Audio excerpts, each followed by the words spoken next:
हम शुरू करने जा रहे हैं राजस्थान ज्योग्राफी, जिसमें पहला टॉपिक हम शुरू कर रहे हैं जलवायु। बड़ी बड़ी कक्षाओं की अपेक्षा छोटी कक्षाओं में जल्दी हमारा कोर्स तैयार हो चुके, उस हिसाब से हम रणनीति तैयार कर चुके हैं। रणनीति ऐसी होनी चाहिए जिससे हम सरलता से अपने उद्देश्यों को प्राप्त कर सकें। पहला टॉपिक है जलवायु।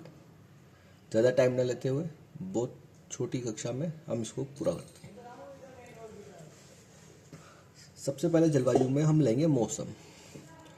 मौसम क्या होता है? मौसम वायुमंडल की वो दशा है,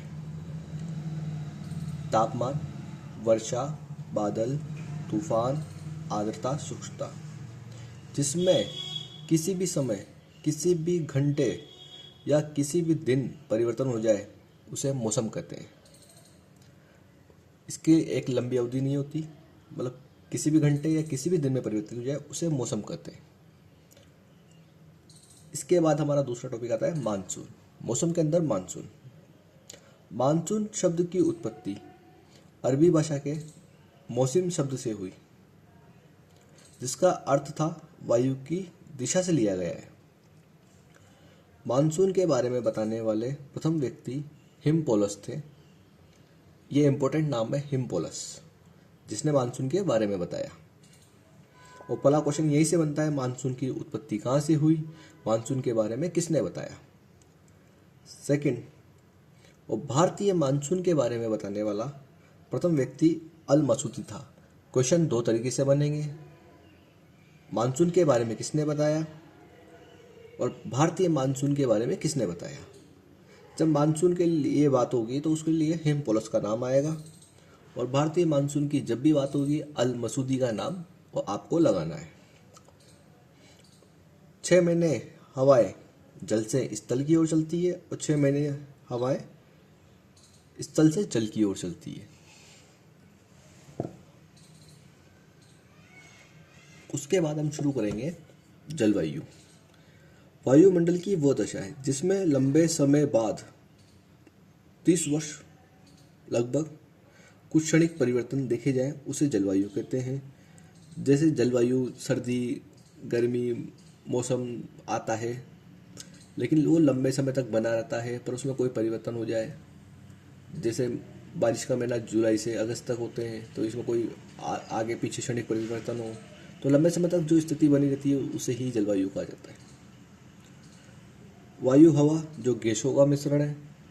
गैसों का मिश्रण है तो वायुमंडल में हमारे हल्की गैसें होती है, कुछ भारी गैसें होती है। हल्की गैसें जैसे हाइड्रोजन, हीलियम जो वायुमंडल के ऊपरी भाग में पाई जाती है, और भारी गैसें जैसे N2, O2, ऑर्गन, CO2 जो धरातल के ऊपर पाई जाती है, मतलब वायुमंडल के निचले भाग पे पाई जाती है, धरातल पर, धरती पर।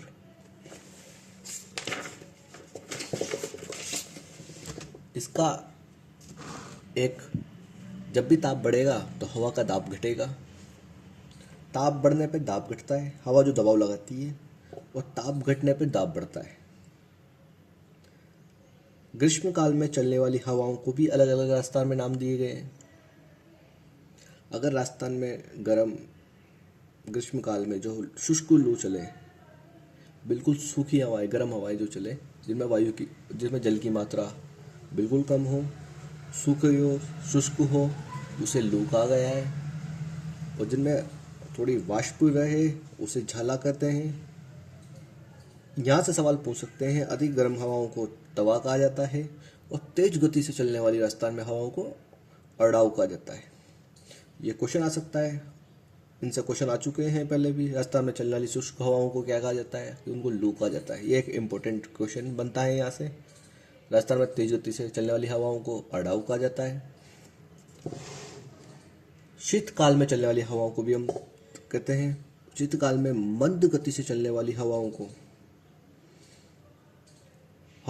सीली कहा जाता है। सीली सीली हवा चल रही है राजस्थान में, सीली। और दिशाओं के आधार पर भी राजस्थान में हवाओं को अलग अलग दिशा से चलने वाली को अलग अलग नाम दिया गया है।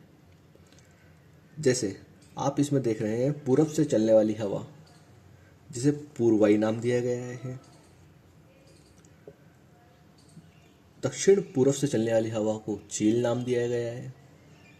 दक्षिण से चलने वाली हवाओं को लंकाऊ कहते हैं। इस पे भी क्वेश्चन आ चुके हैं सर। पूर्व से चलने वाली हवाओं को पूर्वाई कहते हैं। दक्षिण पश्चिम से चलने वाली हवाओं को समदरी कहा जाता है। पश्चिम से चलने वाली हवाओं को आथुनी कहा जाता है। उत्तर पश्चिमी से चलने वाली हवाओं को सूर्या कहा जाता है। उत्तर से चलने वाली हवाओं को दड़ाऊ कहा जाता है। उत्तर पूर्व से चलने वाली हवाओं को संजेरी कहा जाता है। ये क्वेश्चन आ सकता है। और जलवायु को कौन कौन से कारक प्रभावित करते हैं उसको हम देखेंगे अगले चैप्टर।